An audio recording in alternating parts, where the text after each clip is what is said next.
Assalamualaikum warahmatullahi wabarakatuh. Halo anak-anak kelas 5. Kita akan memasuki pembelajaran bahasa Inggris pada hari ini Kamis tanggal 28 Januari 2021. Kita masuk ke lesson 12. Okay, we are going to learn about traffic signs and present continuous tense. Nah, pada gambar-gambar ini kalian akan berkenalan dengan traffic sign atau rambu lalu lintas yang baru, yang berbeda dari kelas sebelumnya. Di kelas 4 sudah pernah belajar ya, ini yang terbaru. Oke, langsung aja ya. Kita mulai dengan membaca basmalah bersama-sama. Bismillahirrahmanirrahim. Oke, go to the first picture. Gambar yang pertama, traffic sign. Jika ada gambar dan kita ingin mempertanyakan apa artinya, maka kita bisa menggunakan kalimat what does the notice mean? Nah, notice ini bisa kita ganti dengan sign. What does the sign mean? Boleh. Atau bisa what does it mean? Boleh. Nah, lihat gambarnya, di atasnya makin mengerucut, makin kecil, makin sempit, maka kita katakan it means that we are entering the narrow road. Watch out. Watch out berarti hati-hati. Mungkin kita masih berada di jalanan yang lapang, lega, lalu tiba-tiba di depan nanti akan menyempit. Nah, perhatikan kata-kata yang Miss Ina beri tanda merah ini, karena ini adalah clue untuk memasuki ke present continuous tense.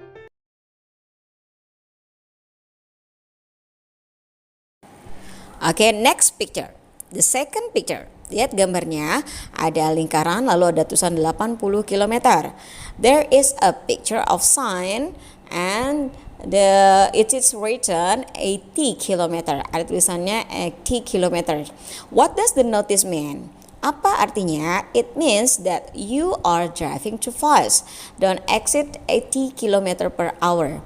Artinya apa arti tanda ini? Tanda ini artinya kamu mengendarai terlalu cepat. Don't exceed, tidak boleh melebihi 80 km per jam. Jam di sini pengertiannya adalah hitungan waktu, bukan jam dalam bentuk benda ya, yang watch atau clock seperti kalian ketahui. Oke, ini mudah ya. Nah, ini clue-nya adalah you are driving. Oke.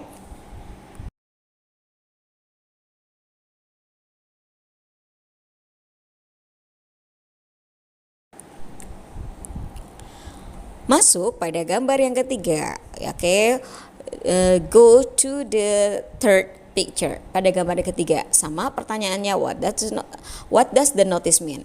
What does the sign mean? Apa artinya? Lihat gambarnya. Biasanya kita mungkin kalian melihat ada gambar tanda panah dengan lurus ya. Nah, ini kenapa berkelok-kelok seperti ini? What does the notice mean? Apa artinya? It means that the road is winding ahead. Be careful. Artinya jalan di depan akan berkelok-kelok seperti ini.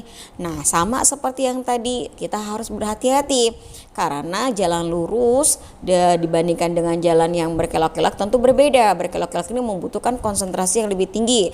Karena itu peringatannya adalah we must be careful. Kita harus lebih hati-hati.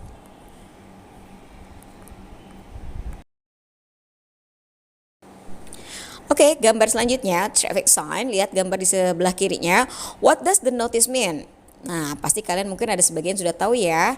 It means that we are entering the toll road. Slow down. Apa artinya? Artinya kita memasuki jalan tol. Sebagian orang menyebut jalan tol ini adalah freeway. Ya, sama saja ya, tapi kita sepakati di lesson 12 ini kita menggunakan kata toll road. Karena vocabulary kalian selain dengan traffic sign adalah mengenal hal-hal yang berkaitan dengan toll road atau jalan tol ya. Nah, ketika di jalan tol, freeway tidak ada hambatan, ya maka kita lebih berhati-hati aja atau tidak ada macet dan sebagainya ya. Slow down.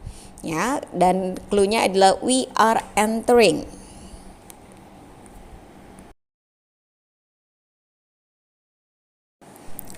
Oke, this is the fifth picture. Inilah gambar yang kelima. Ini cenderung paling mudah mungkin di antara semuanya karena ada tulisannya exit. Kalau kalian sering main game pasti sering ya menemukan kata ini. Yes, exit is keluar in bahasa. Oke, what does the notice mean? It means that we are taking the exit ahead. Don't miss it. Ya, ketika kita berada di toll road atau freeway, ketika menemukan kata exit berarti kita sebentar lagi kita akan menuju jalan keluar. Don't miss it, artinya jangan sampai kelewatan. Nanti kita mau keluar karena tidak konsentrasi, kita akan kelewatan dan itu tidak mudah untuk mundur begitu saja. Ya, ini adalah tentang traffic sign untuk keluar exit. Dan clue kalimatnya adalah we are taking.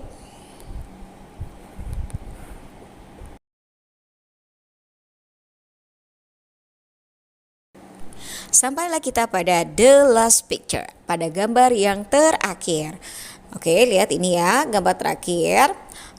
This is the sixth picture. What does the notice mean? Apa artinya? It means that our lane is ending. Move to the right. Artinya adalah jalan yang kita lalui ini sudah mau berakhir, maka kita harus pindah ke arah kanan. Arah tanda panahnya ke sebelah kanan ya. Nah, di sini ada kata our lane is ending. Nah, tadi kita berbicara dengan jalan, mungkin kalian mengenal ada kata street, lane, lalu ada kata road. Nanti kalian akan bertemu juga dengan avenue. Semuanya pengertiannya jalan, tapi penggunaannya berbeda-beda. Nah, bagaimana penggunaan perbedaan itu tidak perlu kalian khawatirkan. Yang penting kalian tahu bahwa lane itu sama dengan road. Ya, artinya nanti mungkin di tingkat selanjutnya kita akan jelaskan apa perbedaan lane, street, avenue, dan road. Ya, perhatikan dulu traffic sign-nya.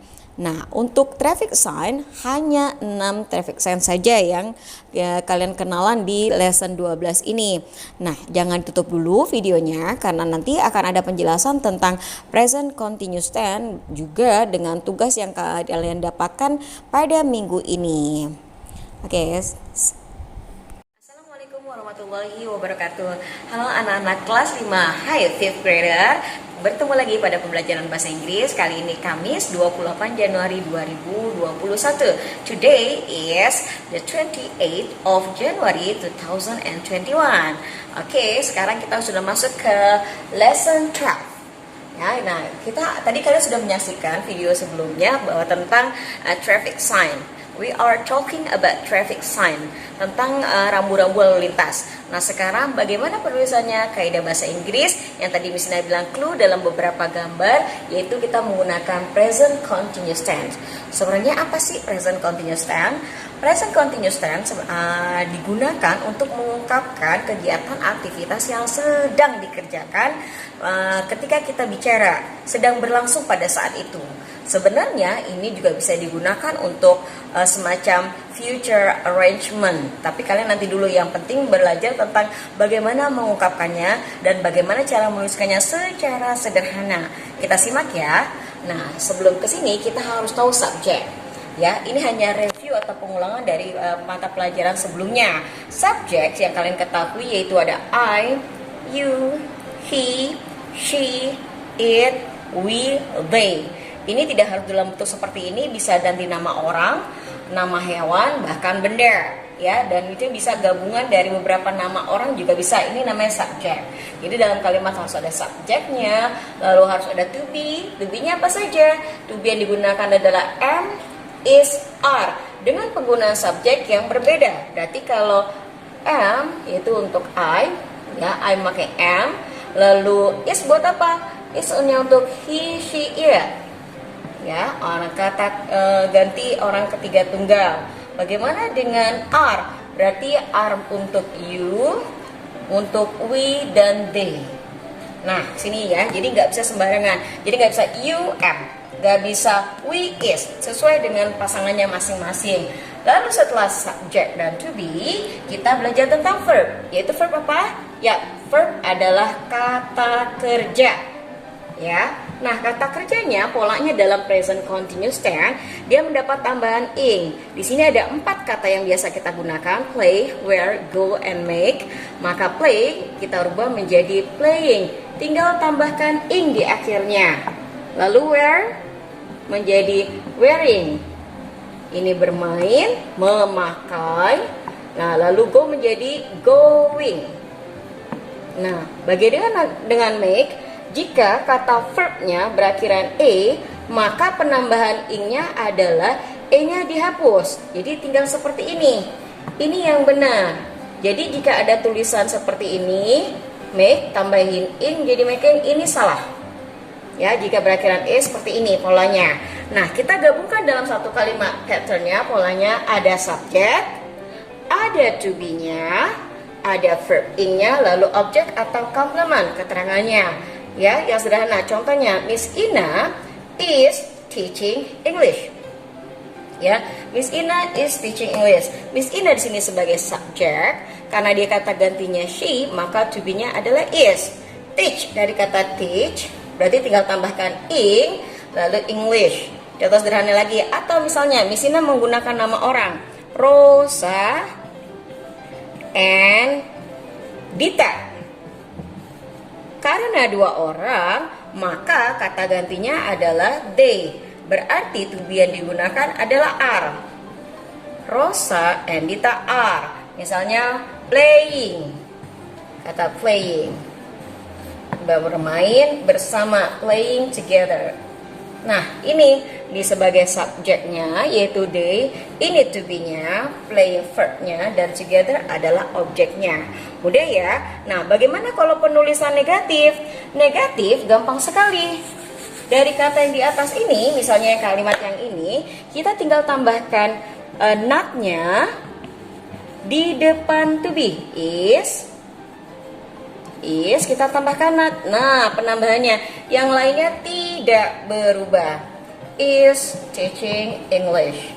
Ini adalah masuk ke bentuk negatifnya. Ini Miss Ina sedang mengajar bahasa Inggris, Miss Ina tidak sedang mengajar bahasa Inggris. Ini penambahannya. Ini adalah pada kalimat negatif.